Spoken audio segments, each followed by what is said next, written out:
Sherri has a very unique story. You started out as a high school teacher. Yeah.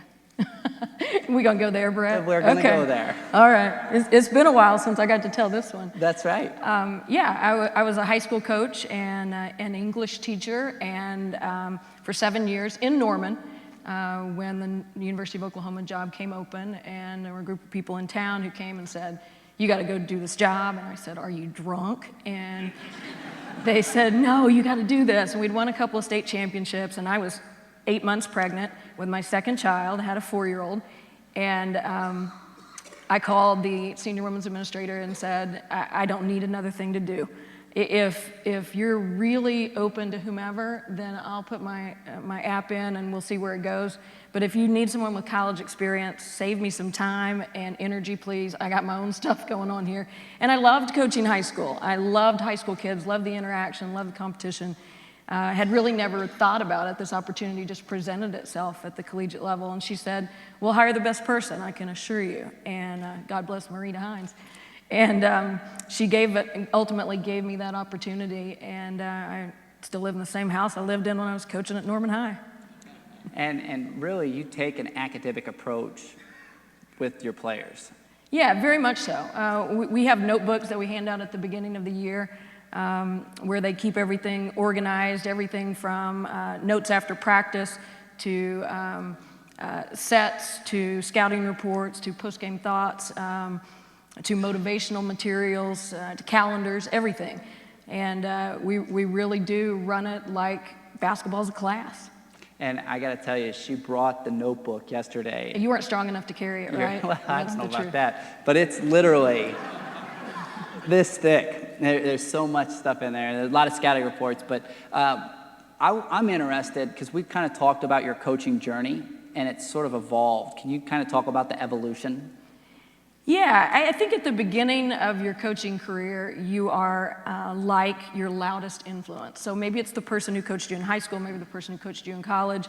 Maybe in a high school environment, it's the guy who's coaching the boys team who's right next door. If you have a great connection, you hear that, if that guy's been successful. And so you have a little bit of a cacophony in your head because of these voices, but you sort of lean at the beginning toward the loudest one, or maybe the most impactful one. I mean loud in a metaphorical kind of way. And so you have to find who you are. You have to find your own voice. Well, I'm a little bit of Tony Robinson, and I'm a little bit of Dan Hayes, and I'm a little bit of Stephanie Finley, and I'm a little bit of all these different things. And you find your spot. And when you find it, you can feel it. This is who I am authentically as a coach. And it got pretty comfortable to be that at Norman High School. We're winning games, and we've got so many kids out. We've got 30 kids on the sophomore team. We don't know what to do with them all. It's rolling. People are coming to our games. Here we go. It's all good. It's all good. You go to the University of Oklahoma, brand new baby, 4-year-old kid, program stinks, not one recruiting folder in the file cabinet when I got the job. Thank you very much. Hadn't been recruiting, had been coaching high school. Thank you for the assist. So you just started at scratch, and we were awful, and we won 5 games our first year. Got so much better our second year. We won 8. It's right up the ladder. But we built the thing, and in 2002, played for the national championship against Connecticut, and just sort of exploded. We had won a couple of Big 12 championships before that.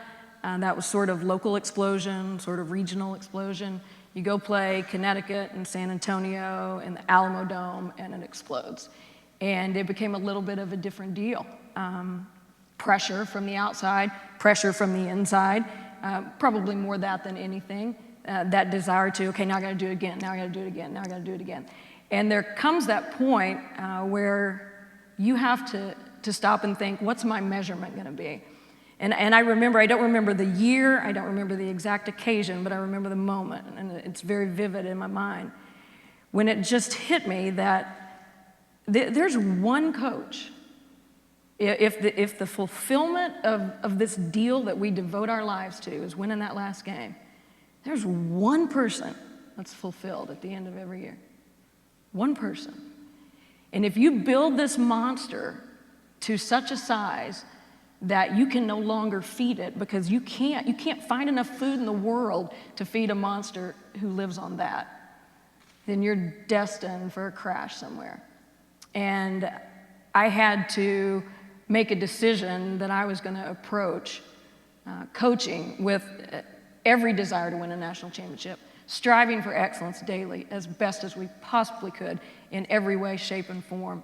But that my measurement of achievement was going to be, am I a better coach today than I was yesterday? And if every year I can end and say I did a better job than I did last year, then I'm feeding the monster inside of me. That's my measurement. And it's not only been a nice survival tactic, it's been incredibly rewarding. And it keeps the focus on why we do what we do in the first place.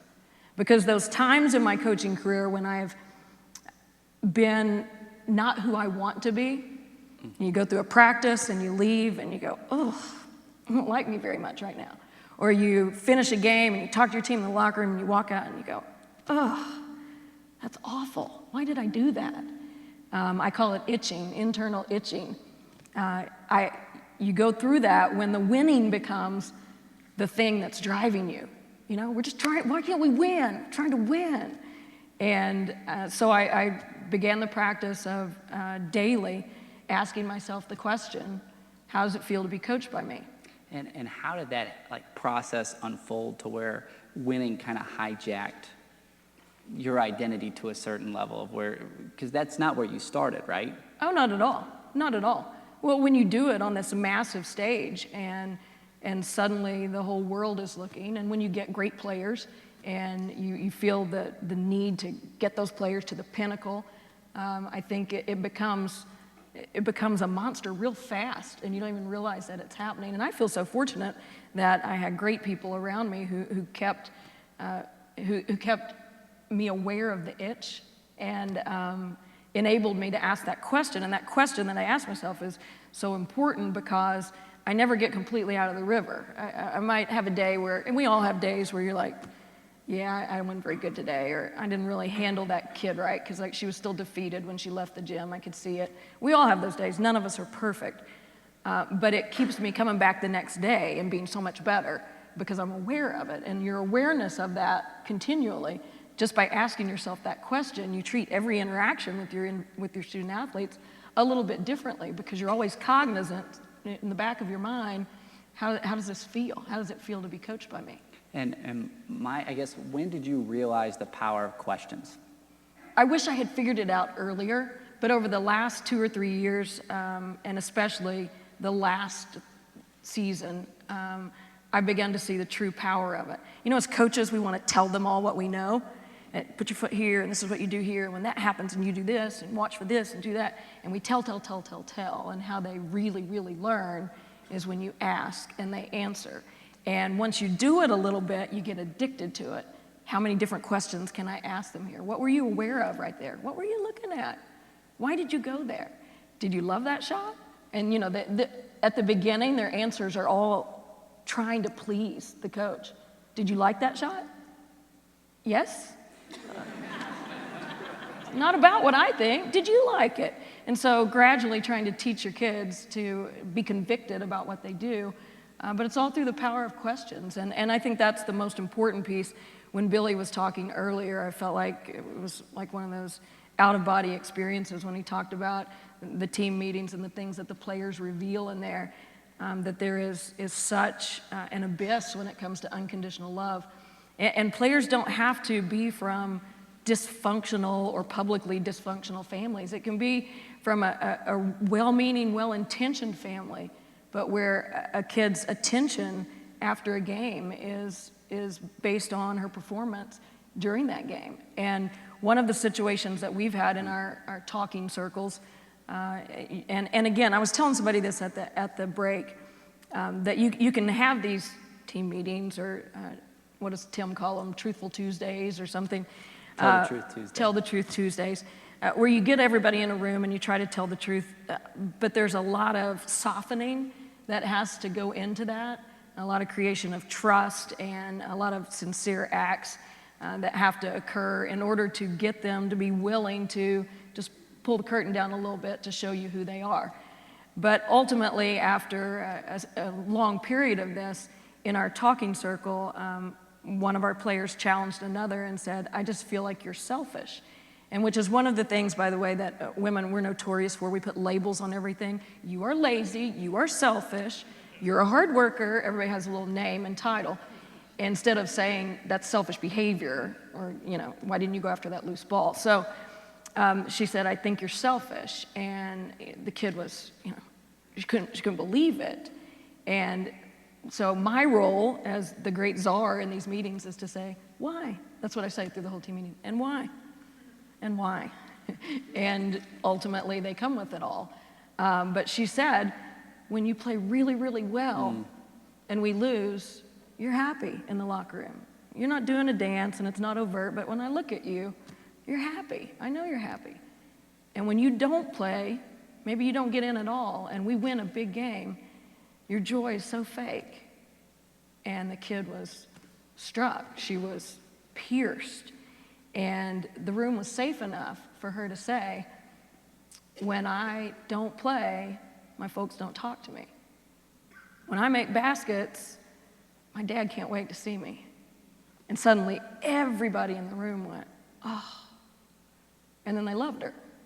And that's the process of it that gets women to, buy into each other.